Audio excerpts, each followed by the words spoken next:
नमस्कार, मेरा नाम सावन कनौजिया है और आप देख रहे हैं लोक पहल जनमंच। लोकसभा चुनाव 2024 लगातार जारी हैं भारत में और अरुण गोविल को भाजपा ने मेरठ हापुड़ लोकसभा सीट से प्रत्याशी बनाया था।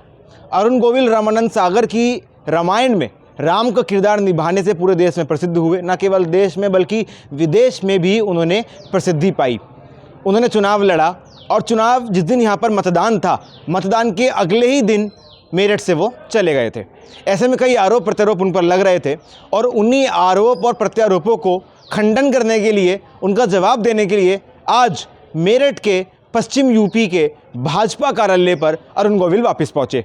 उन्होंने मीडिया से बातचीत करी, उन्होंने हमसे खास बातचीत करी है। आइए आपको सुनवाते हैं उन्होंने हमसे बातचीत में क्या कुछ कहा है। चुनाव के बाद मेरठ लौटे, आप क्या कहेंगे? मैं सबसे मिलने जुलने आया था भाई, बस और क्या। कार्यकर्ताओं का कहना क्या है इसमें? कार्यकर्ताओं का प्यार मिल रहा है। अब ये तो आपने भी देख लिया है। क्या 4 जून को किसका मंगल होगा? अरे सब मंगल ही मंगल होगा इस देश में। 400 पार को लेकर क्या बोलेंगे? हमारे प्रधानमंत्री ने कहा है तो होगा।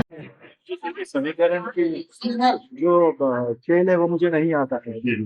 मैंने उसको सोचने की कोशिश भी नहीं की, क्योंकि समीकरण सोचना और वो सब काम संगठन का होता है, वो संगठन ज्यादा अच्छे से कर पाता है।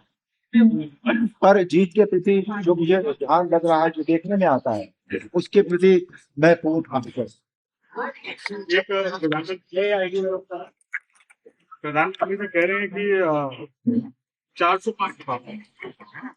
अभी कुछ समय विपक्ष कह रहे थे कि अब बात करनी बंद कर, वो कह रहे हैं कि मैं आज भी बात। इस पर आपका क्या कहना है कि 400 पार जाएगी? प्रधानमंत्री ने कोई एक बात कही है तो कुछ सोच समझ कर कही है। वो कोई भी बात ऐसे ही नहीं कही। उन्होंने 400 पार की बात की है, अच्छी बात। अच्छा, विपक्ष 17 में फेल हुआ, 19 में फेल हुआ, 22 में फेल हुआ, अब क्या है 24 में फेल होने की कगार पर? अब देखिए, अगर एक को ज्यादा सफलता मिलती है तो दूसरे को फेल होना ही तो यही समीकरण होता है। तो अगर भारतीय जनता पार्टी को जब इतनी सफलता मिलनी है तो विपक्ष को फेल। पीएम कह रहे हैं कि साउथ से आश्चर्यजनक परिणाम आएंगे। अगर तो पीएम ने कोई एक बात कही तो मैं उस पर कैसे कमेंट कर सकता हूँ? तो कमेंट करना चाहिए। साउथ में बीजेपी कुछ अच्छा है, मुझे उस पर कमेंट करने का मेरा कोई अधिकार है ना मेरी कोई इच्छा है। वो हमारे देश के सर्वोच्च नेता है, उन्होंने कुछ कहा है तो सोच समझ कर कहा। अच्छा, आपने एक ट्वीट, उसके बाद उसको डिलीट भी किया, उसके बाद क्या मंशा ट्वीट नहीं किया गया था। वो पिछले 2-3 साल से हमारे यहाँ से रोज एक ट्वीट निकलता है मॉर्निंग को, जो थॉट ऑफ द डे जैसा होता है। आज का हमारा विचार सुविचार क्या है, वो रोजाना की तरह एक सुविचार था। उसको पॉलिटिकल सर्कल में ये मान लिया गया कि मैंने वो किसी के लिए कहा है, ऐसा बिल्कुल नहीं। सर, सपा बोल रही है फिल्म फ्लॉप हो गई। देखो, जो सपा बोल रही है भैया, वो सपा से पूछ रहे थे, मेरे से मत पूछो। सर आप मेरे बारे में पूछ लो जो क्या पूछ रहे। सर आप नेक्स्ट डे चले गए थे, आपके बारे में पूछते हैं। आप नेक्स्ट डे यहाँ से चले गए थे पोलिंग होते ही, उस समय तो कार्यकर्ताओं को धन्यवाद नहीं करा। आज आप दोबारा लौटे हैं लगभग महीने भर बाद, तो आपको अगले दिन ही जाना पड़ेगा।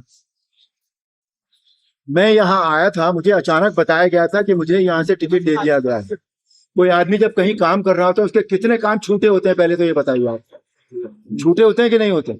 इनको पूरा ना करूं, अगर मेरी आदत ये पड़ गई कि मैंने पहले लिए हुए काम पूरे नहीं किए तो मैं आगे भी जिंदगी भर ऐसा ही करता रहूंगा। मैं उस बात को अपनी आदत नहीं बनाना चाहता है। मैंने अगर किसी को कोई काम कमिट किया है तो मैं उसे जरूर पूरा करूंगा, इसलिए मैं उस दिन चला गया। ठीक है, और आज मैं अब आया हूं। और दूसरी बात, मुझे अपने क्षेत्र में भी मेरी पार्टी का निर्देश आया था कि मुझे मुंबई में भी जाके काम करना है, इसलिए मुझे इमीडिएटली वहां जाना पड़ा दोनों कामों के लिए। ठीक है, अरुण गोविल जी क्या भाजपा के लिए प्रचार करते हुए दिखेंगे? काहे नहीं दिखेंगे भैया, जरूर दिखेंगे। कहाँ जाएंगे? कोई आदेश आया? हाँ? कोई आदेश आया अभी पार्टी का? कहाँ जाएंगे? दिल्ली में है, बेंगलोर में है, अपना बंगाल में है, चंडीगढ़ में है। आज बिहार के लिए डिमांड आई। आप कह रहे हैं बंगाल आप जाएंगे, वहाँ रामनवमी की सुबह से टकराव होता है, कितने उत्सुक है वहाँ पे जाने के लिए? क्या क्या संदेश रहेगा लोगों का वहाँ पे? संदेश तो हमारे यहाँ दो ही है ना इस समय। प्रगति है हमारे देश की, समझे ना, और राम राज्य की बात है, तो ये दोनों संदेश होंगे। It's as simple as that. अच्छा, आप काम की बात कर रहे हैं, मेरठ से रुकू होते हुए आपको 1.5-2 महीना हो गया। ऐसे कौन से आपने कामों की लिस्ट बनाई अगर आप संसद? अभी मैंने कोई लिस्ट नहीं बनाई है भैया, बिल्कुल मैंने कोई लिस्ट नहीं बनाई है। 4 तारीख हो जाने दीजिए। अभी तो मैं सिर्फ लोगों से मिल रहा हूँ, उनसे जनसंपर्क कर रहा हूँ, मैं उन्हें जानने की कोशिश कर रहा हूँ, वो मुझे जानने की कोशिश कर रहे हैं। तो थोड़ा बहुत वक्त उसमें लग जाने दीजिए, कोई फर्क नहीं पड़ता है। 10 दिन बाद या 15 दिन बाद रिजल्ट आ जाएगा। जब रिजल्ट आ जाएगा तब हम एक हमारे अधिकार क्षेत्र में आ जाती है वो बात, हमारे कार्य क्षेत्र पक्का हो जाता है कि हाँ अब हमें ये काम कर, तो उसमें जुटेंगे हम। मेरठ की जनता ने कुछ कहा हुआ है कि साहब ये काम आना। मेरठ की जनता ने मेरे से कोई डिमांड नहीं की अभी तक। अच्छा, ये सब इस बात के साक्षी हैं, ये जितने हमारे सीनियर्स हैं ये सब इस बात के साक्षी हैं। आज तक कोई डिमांड उन्होंने मेरे से नहीं की।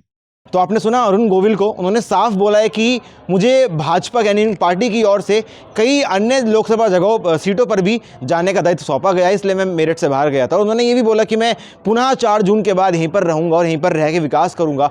उन्होंने साफ साफ बोला है कि 400 का जो आंकड़ा नरेंद्र मोदी प्रधानमंत्री जी ने दिया है, अरुण गोविल की सीट भी उसमें अपनी भूमिका निभाएगी। और उन्होंने ऐसा दावा भी करा है कि 4 जून को 400 पार होने वाला है। धन्यवाद।